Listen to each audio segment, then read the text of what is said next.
Hi guys, good morning.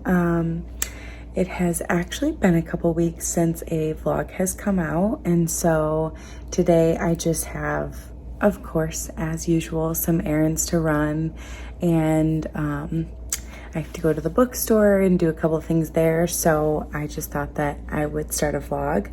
I actually went to Target yesterday, and I did vlog that, so I'm gonna start with my Target trip and then pick up where we're going today.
Hi guys, so I just finished making my coffee, which was just cold brew with original creamer and this homemade apple crisp syrup that I made, and it is so good.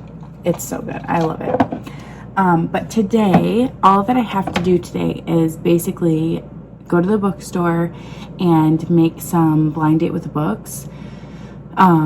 Because we just released all of our fall stuff is now out, and we're doing like fall blind date with the books, and you know, all the fall merch is out, and we did a first batch of fall blind date with the books, and they went so fast that we made enough, which would typically be enough for the whole weekend, and they were gone the day that I put them out. So they didn't even make it to the weekend. They were gone by I think we put them out on Thursday, and it was either Thursday morning or Friday morning, and there were none by Saturday. So today we ordered on Monday a ton of fall books, thrillers, romance, all the things. And so today I have to go and wrap them all and make all the blind date with the books and put them out. So that's pretty much the only thing that I have to do.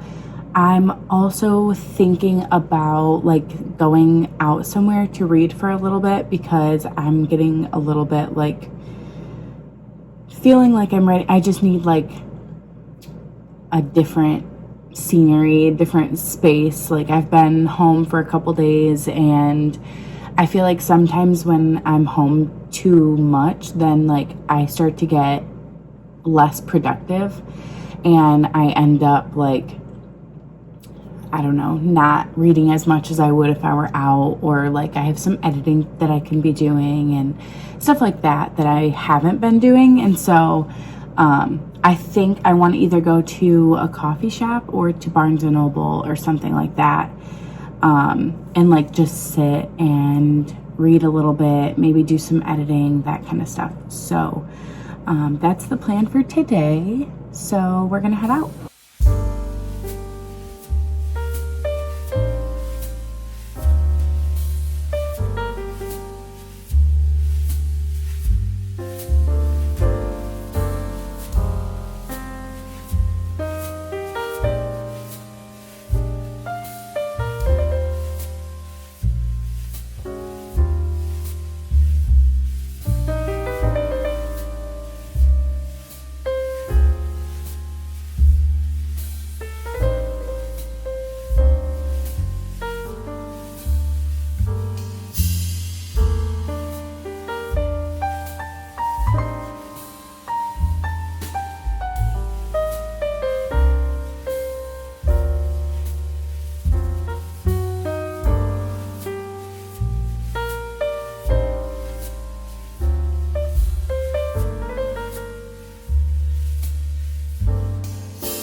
Hi guys. So I just wanted to end today's video with a September update so far. We are already halfway through September, which is absolutely crazy. And I just wanted to update you guys on some of the books that I've read and some ratings. So the first book was The X-Files by Jessica Joyce.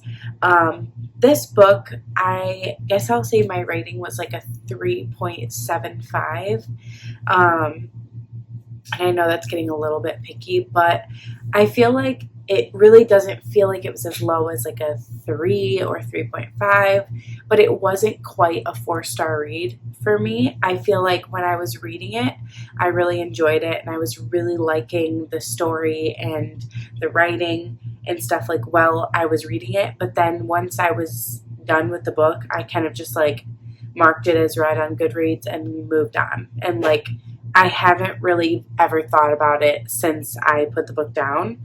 So that is kind of how I know that that book wasn't really a super impactful one for me. But it was definitely really enjoyable. So this one was about two best friends. Well, okay, so it's about two characters that used to be in a relationship, and it's 3 best friends, and one of the best friends is getting married, and the 2 best friends that used to be in a relationship are the best people, is what they call them. And so they have to work together to help put on their best friend's wedding. And a bunch of stuff keeps going wrong, and so they have to work together to fix it. And I have found that I actually really do like a second chance romance, or that plot where it's they used to be together and now they are forced, the forced proximity. I just really like those tropes. But there are other ones that I've definitely liked more than this one. This was also kind of more of a summery read, which it's still really hot where I'm living. So it's still basically summery outside, but I don't know. I feel like I would have really enjoyed this book going into the beginning of summer, but it was still enjoyable. I still liked it. So moving on to the next book. The next book that I read was The Cinnamon Bun Bookstore. This is by Lori Gilmore. Last fall, I read The Pumpkin Spice Cafe. And I really liked the Pumpkin Spice Cafe. It was so fun. It gave all the fall vibes. It gave Gilmore Girls and Luke and Lorelai and pumpkin spice season and pumpkin spice lattes, and it just gave the perfect fall vibes.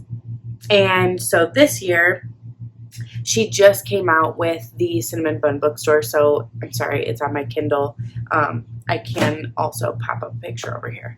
But this book was, I felt like I was a little bit disappointed by it. So I think I rated the Pumpkin Spice Cafe a 4-star, and this one I'm giving a 3.5, which is still not low. I still liked it. I enjoyed it. From what I remember of the Pumpkin Spice Cafe, this one was a lot spicier. No pun intended. But it was a lot spicier, unless I could just be wrong and I'm just not remembering the Pumpkin Spice Cafe correctly. But I was shocked by the spice in this one. Plus, I really expected it to be more fall themed, and the whole first 50 to 75% of the book was the summertime still. It wasn't till the very end of the book that they were celebrating the fall. And so I was like, oh, okay, that's very interesting. I guess I just maybe had the wrong impression. I don't know if anybody else had that same impression, but yeah, basically, I also didn't read the synopsis. I was just going in blind based on my impression of the cover of the book and the Pumpkin Spice Cafe. And so that could have also just been my bad. But yeah, I definitely expected it to take place more in fall. But anyways, so that one was definitely a 3.5, maybe even a little bit lower. 3.5 is me being a little bit generous. I feel like it's one that I don't think that I would go back and reread, whereas the Pumpkin Spice Cafe, like, I pretty much haven't stopped thinking about it since last fall when I read it. I loved it so much that I was like, I can't wait for next year when, we hit the fall time and I can reread it and get those same vibes again.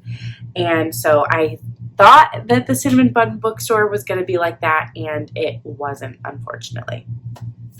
So then the next book, the rest of these books I have the copy of them.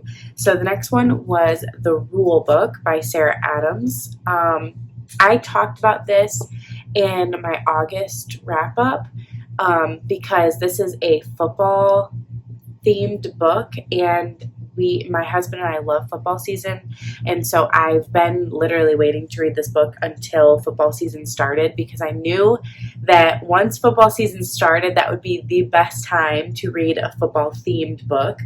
And I was right, because every week we're waiting for another football game to come out. We've been watching college and NFL. And so this has just been so fun to read this book during football season. I read the cheat sheet a little while back. I do not remember when I read that, but it was a while ago. And I didn't love it as much, but it also was like kind of just a random book that I picked up. And so then reading this one, I don't know, I guess I appreciated it a lot more. I picked up the cheat sheet because it was trending on TikTok and it was popular and everybody was liking it, not particularly for the premise of the book. And then when this one came out, I've since read a lot of different Sarah Adams books, and so this one was more of an anticipated read because of the book and what it's about and the author and all that. So this got a high rating for me. This was a 4-star. I'm getting really picky with my romance books because I feel like the plot has to be really good for me to rate it highly. But I definitely really liked this one. This was about Nora is the main character's name, I believe. Yes, Nora Mackenzie. She is of course, I'm not going to be able to think of the word. What is it called? Oh my gosh, I could not think of the word. She's an agent for football players, and she works for a specific football team. And her ex-boyfriend, his name is Derek, he is a star football player on that team. And she basically gets chosen to be his agent because her employers don't know that they used to date each other. And she used to go by her first name, Nora, and as like in her career, she goes by Mac. And so when he gets the email that he's got a new agent, he sees her name Mac and he doesn't think anything of it until he sees her for the first time. And he's like, no way, I will not be her client, whatever. And then so they make up a book of rules they have to follow the certain set of rules for him to be her client. And basically it was like a little whirlwind romance. It was super cute. I really enjoyed it. I enjoyed it from start to finish, and I've still continued to think about this book since. And so I'm going to stick by my rating of this one of a 4-star. I definitely really enjoyed it. Then the next book on the September list was another one that was on my September TBR. So I'm proud of myself because I think 3 or 4 of the books that I read were on my September TBR. So, and this one is Out on a Limb by Hannah Bonham Young.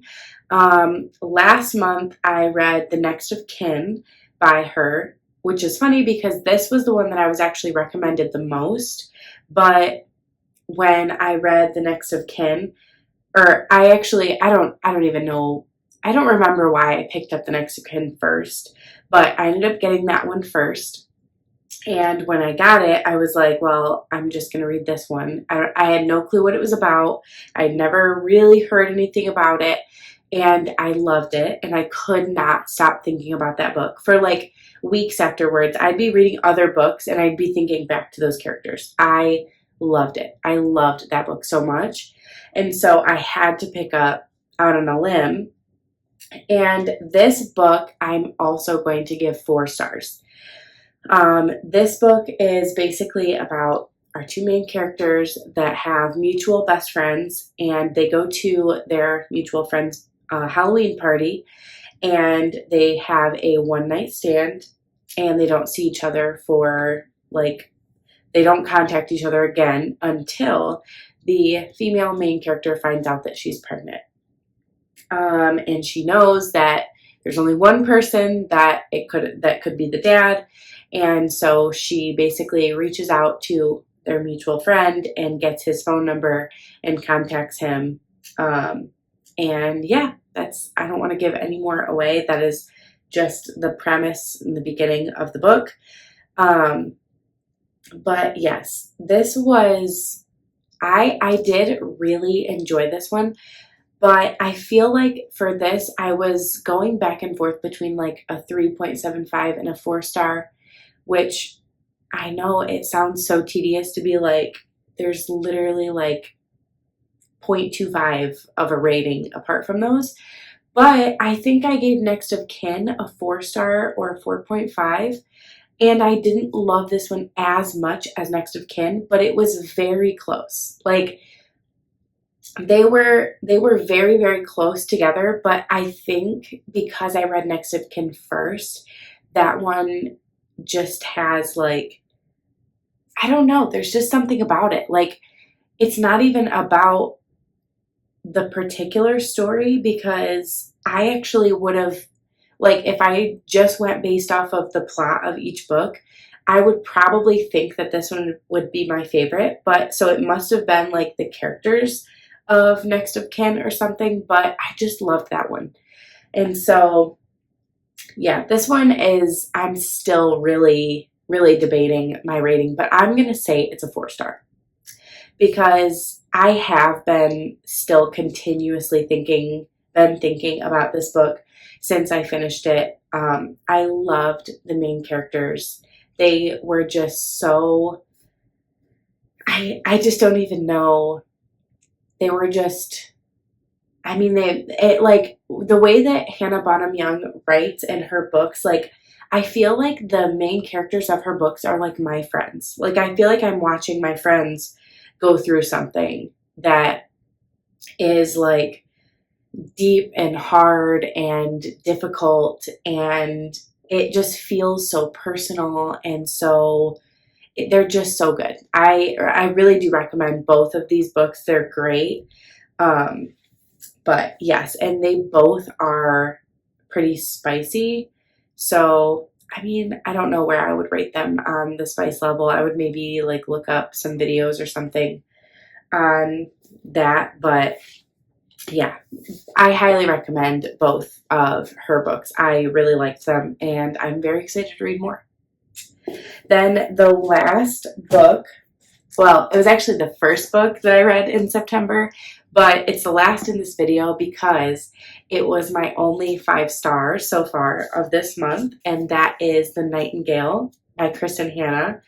I know that I was already reading the beginning of this in my last video, but I finished it not long after that video. I basically could not stop reading it because it was, if you guys have read Kristen Hanna books, you know that her books can be pretty hard to get into sometimes. Like, there's a lot of character building, and she has to build up the time frame and the setting and the plot. And so sometimes the beginning of her books can just be, I don't want to say boring, because it's definitely not boring. It's just, I don't know why the word coming to my brain is like tedious. Like it's slow and steady. It's like a very slow build. You really have to trust the process with her books because it will be worth it. Like I promise by the end, it will be worth it getting through the beginning, but the beginnings are a little bit tough for me to get into personally. And I kind of feel that way about all of her books. But every single one has been a 5-star so far. I love every single book that I've read by Kristen Hanna. So clearly Slow and Steady wins the race because they really do, like, they start off slow, and sometimes I'm like reading them and I'm like, I just don't know. Am I going to love this book the way everybody keeps saying that they loved it? And by the end of this book, I was literally sobbing. Like, my husband was laying in bed next to me and he was like out cold for work, and it was super late at night and I could not put it down, and I was just sobbing. Like, I was crying so hard, ugly tears, ugly crying, like, and I know that's like, it sounds a little bit dramatic, but I felt so connected to these characters by the end that when I read the last like couple chapters, but especially the last chapter, I just like, it was like tears of happiness, tears of joy, tears of sadness, tears of sorrow, tears of like all the things. I felt all the things reading this book and finishing this book. Like, you do have to know that Kristen Hanna is not afraid to kill some people off. She's not afraid to just tear into these characters. Like, nobody's promised a happy ending in her books because they're real. Like, these stories are typically based off of real circumstances and real stories. Not that they're like based off of real people specifically, but she does tons of research on this time frame and the people who lived in this time and the stories of people's lives from, you know, these wars and these time frames. And so they are very, very realistic. It feels very much like you're reading like a biography or a memoir of somebody who lived in that time. And so I highly, highly recommend, honestly, any Kristen Hanna's. Pick up The Four Winds, The Nightingale, The Great Alone, The Women, Firefly Lane. They're all so good. Like, they are all so good. She has now just become an auto-buy author. If I see her book out somewhere, I just immediately know, like, I'm just going to pick it up because I want it. I want to read it. I've basically loved every book that I've read from her. So yeah, just finishing off the video with a high praise and a 5-star read from Kristen Hanna. This was excellent and wonderful, and I so much enjoyed the ride, and I loved reading this book. I'm so happy that all those years ago when I started it and I wasn't feeling it, that I put it down and let myself read it now for the first time instead of ruining what was such a special ending. Like, it just would have been ruined, and I'm so glad that I read it now when I did. So yes, I highly recommend. And that is pretty much it for September. I've read a couple more books in September, but I'm not ready to talk about them just yet because they're going to be for a different video. So that is it for September so far. Thank you so much for watching this video, and I hope to see you very, very soon.